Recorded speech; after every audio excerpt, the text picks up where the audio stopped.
हरे कृष्णा। नमो ओम विष्णुपादाय कृष्ण पृष्ठाय भूतले श्रीमते भक्ति वेदांत स्वामिनिति नामिने।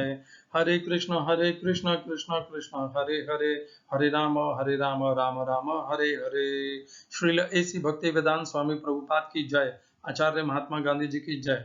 हरे कृष्णा। भगवद गीता 2020 में आपका स्वागत है। चर्चा चल रही है 7वें अध्याय की। पिछले 7 दिनों से मैं वीडियो नहीं बनाया। मैंने किसी गीता के श्लोक की चर्चा भी नहीं की। उसका एक विशेष कारण है। मुझसे एक अपराध हो गया था, एक पाप कर्म हो गया था। वह पाप कर्म करने के पश्चात जैसे ही मुझे उसकी अनुभूति हुई, मुझे लगा कि अब मैं इसके योग्य नहीं हूं कि मुझे गीता की चर्चा भी करने का अधिकार है। 7 दिन हो गए हैं। फिर मुझे ये प्रेरणा हुई कि यदि पाप से मुक्ति पानी है तो भगवान का नाम और भगवद गीता के अतिरिक्त और कोई साधन भी नहीं है। और भगवान उससे बहुत प्रसन्न होते हैं जो उनका नाम जपते हैं, जो उनके दिए हुए इस दिव्य ज्ञान का प्रचार करते हैं। तो मैंने इसीलिए ये जानते बूझते इस गीता के चर्चा को अब आगे बढ़ाया है। आज की श्लोक संख्या है 7वें अध्याय का 14 यानी 14वां श्लोक। और कल हम कर रहे थे, पिछले 2 श्लोकों से भगवान हमें अपनी त्रिगुणमयी माया के बारे में बता रहे हैं। तो पहले भगवान ने ये बताना शुरू किया था 12वें श्लोक से, जिसमें भगवान ने बताया ये चैव सात्विका भावाः राजसास्तामसाश्चये मत्त ए विद्दितान् विद्धि नत्वहं तेषु ते मयि। तो भगवान ने पहले 3 प्रकार के भाव अर्थात गुणों का वर्णन किया, सात्विक, राजसिक और तामसिक। ये भगवान ने किया 7वें अध्याय के 12वें श्लोक में, जिसमें कहा कि ये मेरे से उत्पन्न होते हैं और फिर भी ये मेरे में नहीं है और मैं इनमें नहीं हूँ। फिर 13वें श्लोक में, जिसकी हमने चर्चा पिछले सत्र में की थी, उसमें भगवान ने कहा त्रिभिर्गुणमयैर्भावैः सर्वमिदं जगत् मोहितं नाभिजानाति मामेभ्यः परमव्ययम्। इस श्लोक में जो विशेषकर हम ध्यान देना चाहते हैं वह है पहली पंक्ति में त्रिभिर्गुणमयी भावैः। वही भाव शब्द भगवान ने यहाँ पर प्रयोग किया जो 12वें श्लोक में किया था, ये चैव सात्विका भावाः राजसास्तामसाश्चये। उन 3 सात्विक, राजसिक और तामसिक को भगवान ने यहाँ पर कहा त्रिभिर्गुणमयी भावैः। यही 3 प्रकार की गुणों वाला ये जो भाव है, इसी से सर्वम इदम जगत, ये सारे जगत में व्याप्त है और इसी से सारे प्राणी मोह को प्राप्त होते हैं और मोह को प्राप्त होने के कारण भगवान को नहीं प्राप्त कर पाते, नहीं जान पाते। तो पहले भगवान ने 3 प्रकार के भावों का वर्णन किया। उन्हीं के कारण इस 13वें श्लोक में ये बताया भगवान ने कि जो कुछ भी हमारे अंदर मोह है, अज्ञान है, आसक्ति है, ये सब इस त्रिगुणमयी माया का प्रभाव है, इस 3 प्रकार के गुणों का भाव का कारण है। आज की श्लोक संख्या में भगवान इसी बात को और आगे बढ़ाएंगे और ये त्रिगुणमयी जो भाव है इनके विषय में बताएंगे। हरे कृष्णा। तो आज की श्लोक संख्या में भगवान इसी 3 प्रकार के भावों वाली, गुणों वाली, इसका और वर्णन करेंगे। आज की श्लोक संख्या दैवी येषा गुणमयी मम माया दुरत्यया मामेव ये प्रपद्यन्ते मायाम एताम तरन्ति ते। हिंदी अनुवाद। गीता यथारूप श्रील प्रभुपाद। प्रकृति के 3 गुणों वाले इस मेरी दैवी शक्ति को पार कर पाना कठिन है, किंतु जो मेरे शरणागत हो जाते हैं वे सरलता से इसे पार कर जाते हैं। English translation, Gita as it is, Swami Prabhupada. This divine energy of mind, consisting of the 3 modes of material nature, is difficult to overcome. But those who have surrendered unto me can easily cross beyond this. इस श्लोक में प्रयोग किए गए संस्कृत शब्दों के अर्थ हैं दैवी, दिव्य, ही, निश्चय ही, ऐसा, यह, गुणमयी, 3 गुणों से युक्त, मम, मेरी, माया, शक्ति, दुरत्यया, कठिनता से जिसके ऊपर विजय पाना, पार कर पाना या जिस पर विजय प्राप्त कर पाना अत्यधिक कठिन है। दूसरी पंक्ति माम, मुझको, एव, निश्चय ही, ये जो प्रपद्यन्ते मेरी शरण ग्रहण करते हैं, मेरा भजन को पूजन करते हैं, मायाम इस माया को, एताम वे, तरंती पार कर जाते हैं, ते वे। एताम शब्द का मायाम, एताम इस माया को, एताम शब्द का अर्थ है इस श्लोक का तात्पर्य गीता यथारूप स्वामी प्रभुपाद द्वारा। भगवान की शक्तियां अनंत हैं और ये सारी शक्तियां दैवी है। यद्यपि जीवात्माएं उनकी शक्तियों के अंश हैं, अतः दैवी हैं, किंतु भौतिक शक्ति के संपर्क में रहने से उनकी पराशक्ति आच्छादित रहती है। इस प्रकार भौतिक शक्ति से आच्छादित होने के कारण मनुष्य उनके प्रभाव का अतिक्रमण नहीं कर पाता। जैसा कि पहले कहा जा चुका है, परा तथा अपरा शक्तियां भगवान से उद्भूत होने के कारण नित्य हैं। जीव भगवान की पराशक्ति से संबंधित होते हैं, किंतु अपराशक्ति अर्थात पदार्थ के द्वारा दूषित होने से उनका मोह भी नित्य होता है। अतः बद्ध जीव नित्य बद्ध है, कोई भी उसके बद्ध होने की तिथि को नहीं बता सकता। फलस्वरूप प्रकृति के चंगुल से उसका छूट पाना अत्यंत कठिन है, भले ही प्रकृति अपराशक्ति क्यों न हो, क्योंकि भौतिक शक्ति परम इच्छा द्वारा संचालित होती है, जिसे लांघ पाना जीव के लिए कठिन है। यहाँ पर अपरा भौतिक प्रकृति को दैवी प्रकृति कहा गया है, क्योंकि इसका संबंध दैवी है तथा इसका चालन दैवी इच्छा से होता है। दैवी इच्छा से संचालित होने के कारण भौतिक प्रकृति अपरा होते हुए भी दस्य जगत के निर्माण तथा विनाश में महत्वपूर्ण भूमिका निभाती है। वेदों में इसकी पुष्टि इस प्रकार हुई है, मायाम तु प्रकृतिम विद्यान मायन तो महेश्वरम। यद्यपि माया मिथ्या या निश्वर है, किंतु माया की पृष्ठभूमि में परम जादूगर भगवान है, जो परम नियंता महेश्वर हैं। गुण का दूसरा अर्थ रस्सी रज्जु है, जिससे यह समझना चाहिए कि बद्ध जीव मोह रूपी रस्सी से जकड़ा हुआ है। यदि मनुष्य के हाथ पैर बांध दिए जाएं, तो वह अपने आप को छुड़ा नहीं सकता। उसकी सहायता के लिए कोई ऐसा व्यक्ति चाहिए जो बंधा न हो। चूंकि एक बंधा हुआ दूसरे व्यक्ति दूसरे बंधे हुए की सहायता नहीं कर पा सकता, अतः रक्षक को मुक्त होना चाहिए। अतः केवल कृष्ण या उनके प्रामाणिक प्रतिनिधि गुरु ही बद्ध जीव को छुड़ा सकते हैं। बिना ऐसी उत्कृष्ट सहायता के भवबंधन से छुटकारा नहीं मिल सकता। भक्ति या कृष्ण भावनामृत इस प्रकार के छुटकारे में सहायक हो सकता है। कृष्ण माया के अधीश्वर होने के नाते इस दुर्लभ शक्ति को आदेश दे सकते हैं कि बद्ध जीव को छोड़ दें। वे शरणागत जीव पर अहेतु की कृपा तथा वात्सल्यवश ही जीव को मुक्त किए जाने का आदेश देते हैं, क्योंकि जीव मूलतः भगवान का प्रिय पुत्र है। अतः निष्ठुर माया के बंधन से मुक्त होने का एकमात्र साधन है भगवान के चरण कमलों की शरण ग्रहण करना। मामे वह पद भी अत्यंत सार्थक है। माम का अर्थ है एकमात्र कृष्ण विष्णु को, ब्रह्मा या शिव को नहीं। यद्यपि ब्रह्मा तथा शिव भी अत्यंत महान है और प्रायः विष्णु के ही समान हैं, किंतु ऐसे रजोगुण तथा तमोगुण के अवतारों के लिए संभव नहीं है कि वे बद्ध जीव को माया के चंगुल से छुड़ा सकें। दूसरे शब्दों में ब्रह्मा तथा शिव दोनों ही माया के वश में रहते हैं, केवल विष्णु माया के स्वामी हैं, अतः वे ही बद्ध जीव को मुक्त कर सकते हैं। वेदों में इसकी पुष्टि तमेव विदित्वा के द्वारा हुई है, जिसका अर्थ है कृष्ण को जान लेने पर ही मुक्ति संभव है। शिव जी भी पुष्टि करते हैं कि केवल विष्णु कृपा से मुक्ति प्राप्त की जा सकती है। मुक्ति प्रदाता सर्वेशाम विष्णुरेव न संशयः, अर्थात इसमें संदेह नहीं कि विष्णु ही सबों के मुक्तिदाता हैं। ओम अज्ञानतिमिरन्धस्य ज्ञानाञ्जनशलाकया चक्षुरुन्मिलितं येन तस्मै श्री गुरुवे नमः। एकं शास्त्रं देवकीपुत्र गीतम्, एक ही शास्त्र श्रीमद् भगवद गीता। एको देवो देवकी पुत्र एव, एक ही भगवान श्री कृष्ण। एको मंत्र तस्य नामानि, यानी एक ही मंत्र भगवान के नाम का महामंत्र। कर्मापेकं तस्य देवस्य सेवा। हरे कृष्णा कृष्णा कृष्णा हरे हरे, हरे राम राम राम हरे हरे। बहुत ही महत्वपूर्ण श्लोक है। पिछले श्लोक में भी हमने कहा था 7वें अध्याय का 13वां श्लोक, त्रिभिर्गुणमय भावैः। 13वां जिसे फ्राइडे द 13 जैसे बहुत गंदा माना जाता है, अशुभ माना जाता है, वैसा वाला वो श्लोक था। त्रिभिर्गुणमय भावैः एभिः सर्वमिदं जगत् मोहितं नाभिजानाति मामेभ्यः परम अव्ययम्। वहां पर ये बताया गया था कि उस माया के द्वारा त्रिभिर्गुणमय भाव एभिः सर्वमिदं मोहित हैं और मोहित होने के कारण भगवान को नहीं जानते।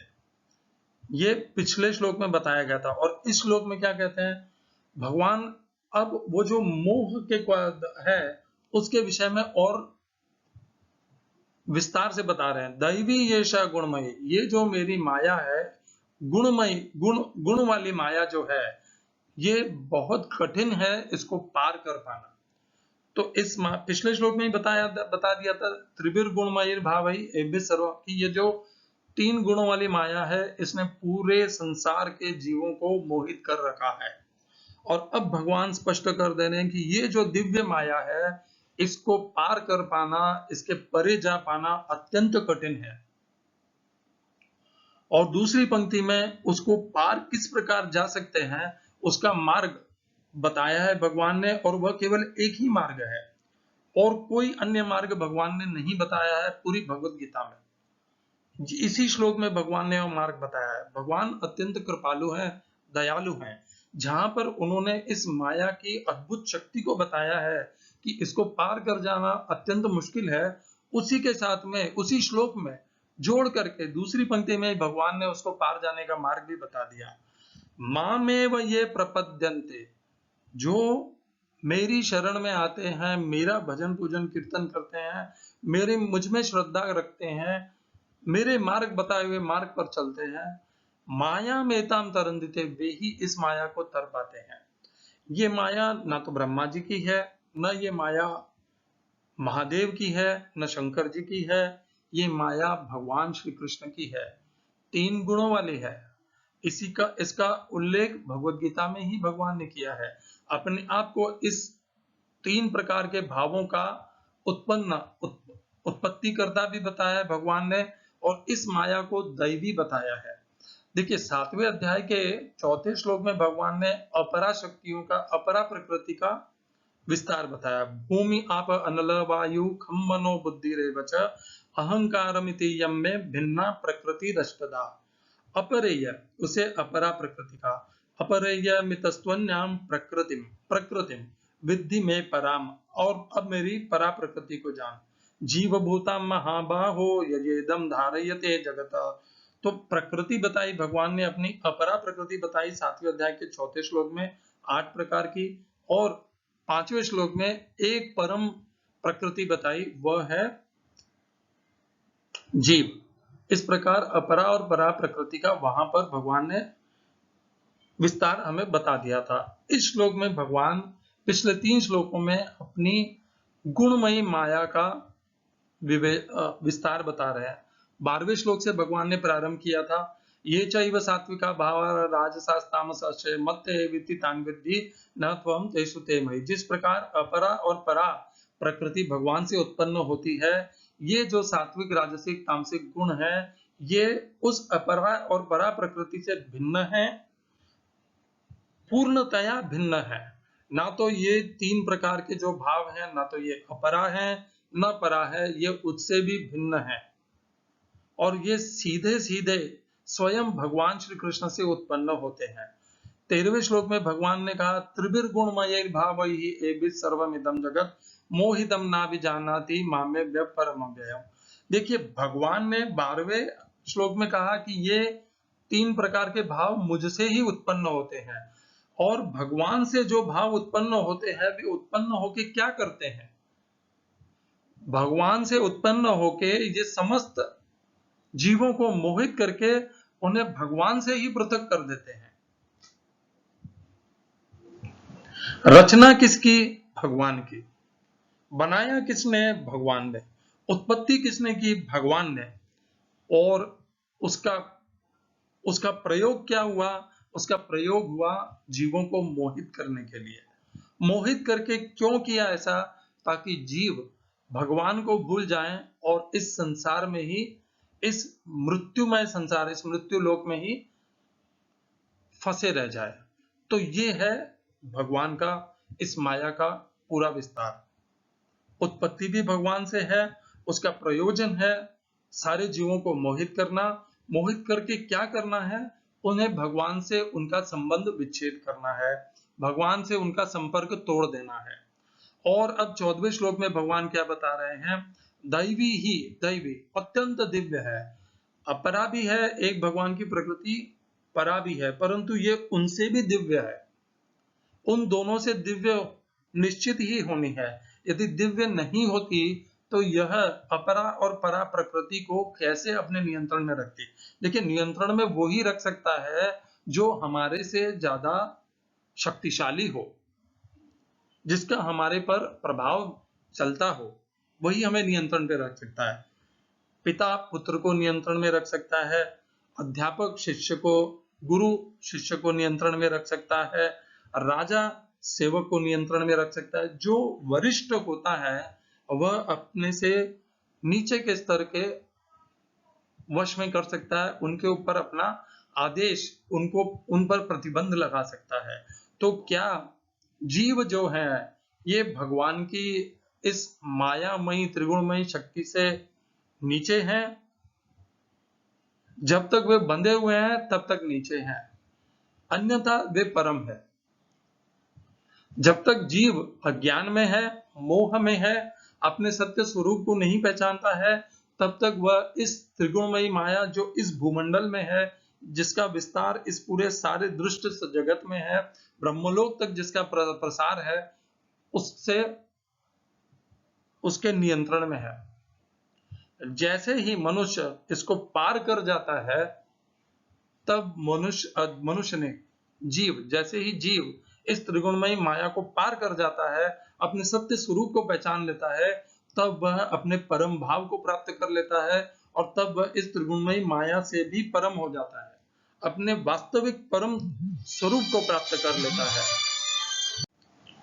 हरे कृष्णा। तो तब वह अपने वास्तविक परम स्वरूप को जैसे ही प्राप्त कर लेता है, तब ध्यान रखिए वह माया से पार कर जाता है। पार कौन करता है? नियंत्रण को कब पार करता है मनुष्य? जब वह उससे शक्तिशाली हो जाता है। तो जीव के दो स्तर हैं।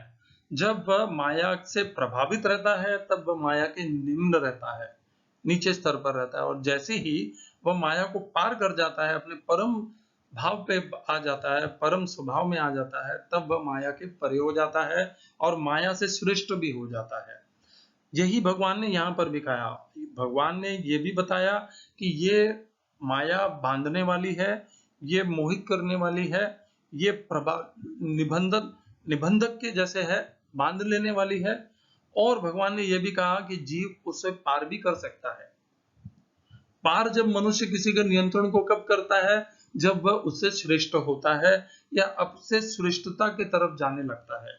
तो जब हम माया को पार कर जाएंगे, जीव हैं और हमारे जीव सच्चिदानंद स्वरूप या भगवान के अंश के स्वरूप में अपने आप को पहचान लेंगे, तो हम उसे पार कर जाएंगे।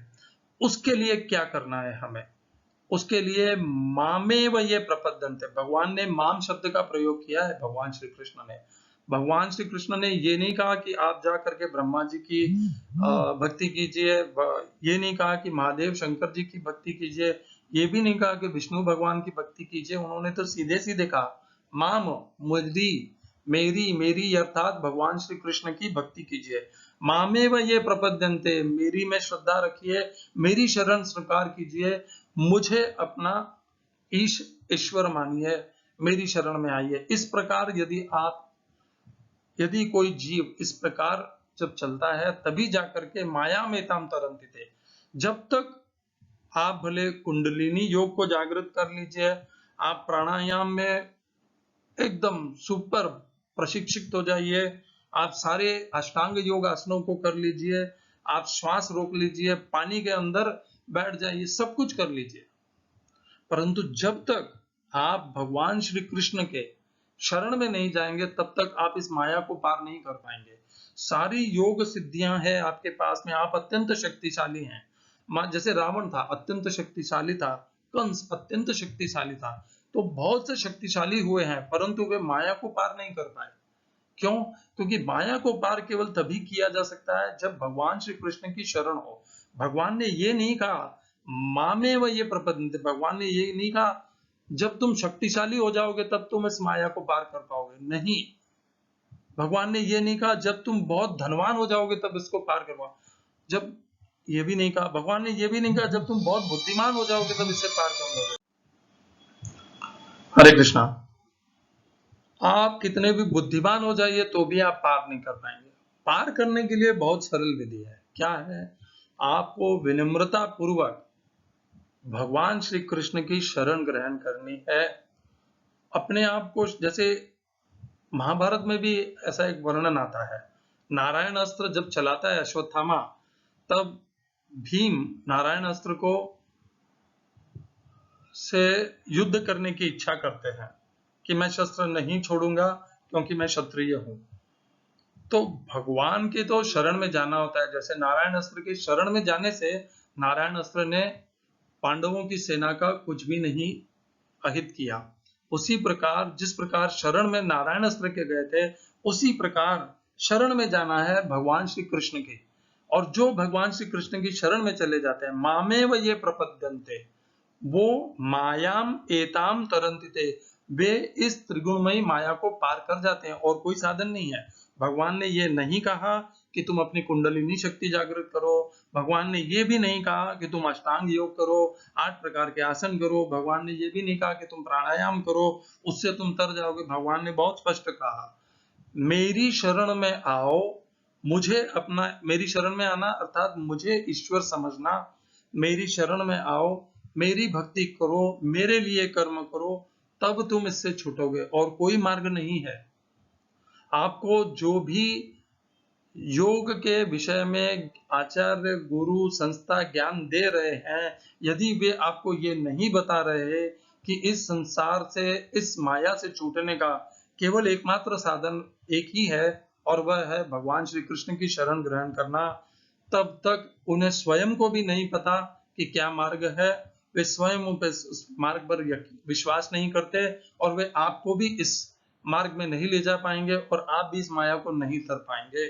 वही गुरु है, वही आचार्य है, वही मार्ग है जो आपको भगवान श्री कृष्ण की शरण में ले जाती है और उसी शरण में जाने से ही आप इस माया को तर पाएंगे। नहीं तो यह त्रिगुणमयी माया का बंधन इतना कड़क है कि इससे छूट नहीं पाएंगे।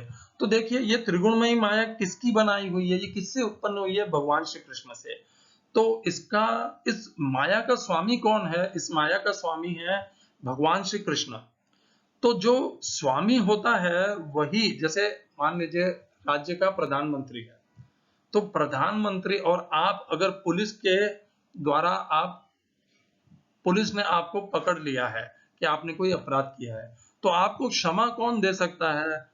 आपको क्षमा वहां से दिला सकता है या तो प्रधानमंत्री, या आज के जो संरचना है उसमें कह सकते हैं राष्ट्रपति। आप प्रधानमंत्री कह लीजिए, राष्ट्रपति। तो राष्ट्रपति के पास में वह अधिकार है कि वो आपको क्षमा का दान दे सकता है। उसी प्रकार जब मनुष्य राष्ट्रपति के शरण में जाता है, उसे प्रार्थना करता है, उन्हें एप्लीकेशन करता है, तो राष्ट्रपति क्षमा का दान दे देते हैं, पुलिस के बंधन से उस जीव को, उस मनुष्य का छुटकारा दे देते हैं। उसी प्रकार जब जीव भगवान श्री कृष्ण की शरण में जाता है, तब भगवान श्री कृष्ण कृपा करके, दया करके उस जीव के ऊपर, उसके अंदर अपनी भक्ति जगाते हैं, उसे इस माया के पार जाने की बुद्धि देते हैं, मन देते हैं, उसके अंदर अज्ञान का नाश करते हैं और ज्ञान का प्रकाश भरते हैं, ताकि वह इस माया के पार जा सके। ये कृपा केवल भगवान श्री कृष्ण कर सकते हैं, क्योंकि वे ही उस त्रिगुणमयी माया के स्वामी है, अन्य और कोई नहीं है। जो अन्य कोई स्वामी ही नहीं है, तो वह इस त्रिगुणमयी माया के ऊपर अपनी शक्ति कैसे चला सकता है? त्रिगुणमयी माया के ऊपर वही भगवान ईश्वर अपनी शक्ति चला सकते हैं, जो उसके उस माया के, वो माया जिनके अधीन है, और माया अधीन है भगवान श्री कृष्ण के। इस चक्र को हमें समझना है कि ये जो त्रिगुणमयी माया है, इसने हमें बांध रखा है, और ये त्रिगुणमयी माया स्वयं भगवान श्री कृष्ण के अधीन है। जब हमें इस माया के पार जाना है, तो हमें माया को जिसने अधीन कर रखा है, उन भगवान श्री कृष्ण से अपना संबंध जोड़ना है। उस संबंध को जोड़ने को ही योग कहते हैं, उनकी शरण को स्वीकार करना है। जब मनुष्य सीधे भगवान श्री कृष्ण की शरण में जाता है, तो भगवान उसे त्रिगुणमयी माया की नियंत्रण से मुक्त धीरे धीरे करते हैं। ऐसे नहीं है कि आप गए और तुरंत मुक्ति हो जाती, ऐसा नहीं होता है। जैसे जैसे आप भगवान से अपना संबंध अपना योग बढ़ाते जाते हैं, भगवान आपको पाप मुक्त, कल्मश मुक्त करते जाते हैं, और जैसे जैसे कल्मश मुक्त होते जाते हैं आप भगवान को प्राप्त करते जाते हैं और इस माया को लांघ लेते हैं, इस माया के पार हो जाते हैं। तो ध्यान रखिएगा, अपरा प्रकृति भिन्न है, परा प्रकृति भिन्न है, और ये त्रिगुणमयी माया है, ये भगवान की दिव्य शक्ति है, ये भिन्न है, ये ना तो अपरा है ना परा है, ये उन दोनों की नियंता है। विशेष करके ये जीव के को बांधने वाली है। यही वह त्रिगुणमयी माया है जो परा को प्रकृति से जोड़ती है। परा और अपरा का ये जो संयोग होता है, जो हमारे शरीर में है, हम शरीर हैं, ये अपरा प्रकृति और परा प्रकृति का ये जो मिलन हुआ है इस शरीर में, यह मिलन कराने की शक्ति इस दिव्य त्रिगुणमयी माया में ही है और किसी में नहीं है। और यही इस माया का प्रयोजन है, अपरा और परा को मिलन करना, उनका संयोग कराना और बांध करके रखना, परा को अपरा के साथ बांध करके रखना, और वह परा उस अपरा के बंधन से, त्रिगुणमयी माया के बंधन से तभी छूट सकती है, तभी छुटकारा प्राप्त कर सकता है वह परा प्रकृति जब, अर्थात जीव जब वह भगवान श्री कृष्ण की शरण स्वीकार करे। बहुत सरल है इसको समझना, ये 2 श्लोकों में सारा सार छुपा हुआ है। इधर उधर मत भटकिए, दर दर मत भटकिए, भगवत गीता का आश्रय लीजिए, भगवान श्री कृष्ण का आश्रय लीजिए, उनकी शरण में जाइए। ये शरण आपको इस मृत्युमय संसार के पार करा देगी। इस जन्म में, अगले जन्म में कब होगी ये नहीं कह सकता, परंतु होगी निश्चित, क्योंकि जो भी भगवान की भक्ति में, भगवान की शरण में आता है वह इससे पार जरूर कर लेता है। शीघ्रता हमारी दृढ़ता के ऊपर, हमारी तीव्रता के ऊपर, हमारी प्रयत्नशीलता के ऊपर है। हम जितने ज्यादा तीव्र होंगे, प्रयत्नशील होंगे, दृढ़ होंगे, जितनी हमारे में श्रद्धा होगी, उतनी शीघ्रता से हम इसे पार कर पाएंगे। हरे कृष्णा। श्रील इसी श्लोक से जो संबंधित श्लोक हैं उनको यहाँ पर चर्चा कर लेते हैं। तीसरे अध्याय के 27वें श्लोक में ही भगवान ने हमें बता दिया था, प्रकृति क्रियमाणानि गुणैः कर्माणि सर्वशः अहंकार विमूढ़ात्मा कर्ता अहमिति मन्यते। तो भगवान ने इसके पहली पंक्ति पर ध्यान दीजिए, तीसरे अध्याय के 27वें श्लोक में ही बता दिया था। हम जो इस शरीर को अपना मान रखे हैं, हम क्या समझते हैं कि सब कुछ हम करते हैं, और सब कुछ हम करने के चक्कर में ये जो अहंकार और ये जो मोह आ जाता है, इसी से हम बन जाते हैं। और भगवान क्या कहते हैं, प्रकृति क्रियमाणानि, सब कुछ प्रकृति के द्वारा होते हैं। कौन सी प्रकृति? भगवान की वह त्रिगुणात्मयी प्रकृति, अपरा प्रकृति नहीं, परा प्रकृति नहीं, त्रिगुणात्मयी प्रकृति के द्वारा होते हैं। प्रकृति क्रियमाणानि गुणैः, त्रिगुणमयी माया के द्वारा समस्त कर्म होते हैं, परंतु हम क्या होते हैं, मोहित रहते हैं, अहंकार विमूढ़, अहंकार से मोहित रहते हैं और स्वयं को कर्ता मान लेते हैं। और जैसे ही कर्ता मानते हैं, ये माया हमारे ऊपर अपना बंधन और बढ़ाती जाती है और सख्त करती जाती है, और इसकी हमारे ऊपर पकड़ दृढ़ होती जाती है। जितने हमारे कर्मों के फल संग्रहित होते जाते हैं, उतना ही इस माया का बंधन और कठिन होता जाता है और घनिष्ठ होता जाता है।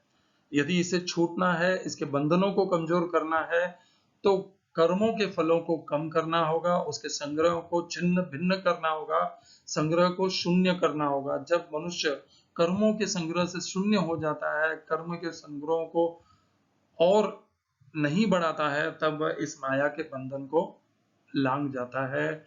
यही माध्यम है, यही मार्ग है भगवान श्री कृष्ण का। वह भी इसी प्रकार का आचरण करते हैं। भगवान ने 4थे अध्याय में भी बताया, आगे भी भगवान बार बार बताते हैं कि वे किसी में आसक्त नहीं होते, वे कोई भी कर्म करते समय भी आसक्त नहीं होते, ना उन्हें फल की इच्छा होती है, इसीलिए ये उन्हें बांध नहीं पाते। हमें भी इसी भाव को अपनाना है, भगवान श्री कृष्ण के मार्ग को अपनाना है, उनके व्यवहार को अपनाना है। कर्म करते हुए उनमें आसक्ति नहीं करनी है, कर्मों के फलों में कोई इच्छा नहीं करनी है, ये भगवान कृष्ण की शरण में जाने से ये प्राप्त होती है। ये बुद्धि कर्मों के फलों से अनासक्ति ये भगवान श्री कृष्ण के शरण में जाने से हमें प्राप्त होती है और उसी से हम माया के बंधनों को आच्छादित करके मुक्त हो जाते हैं। हरे कृष्णा। श्रील एसी भक्ति वेदांत स्वामी प्रभुपाद की जय। आचार्य महात्मा गांधी जी की जय।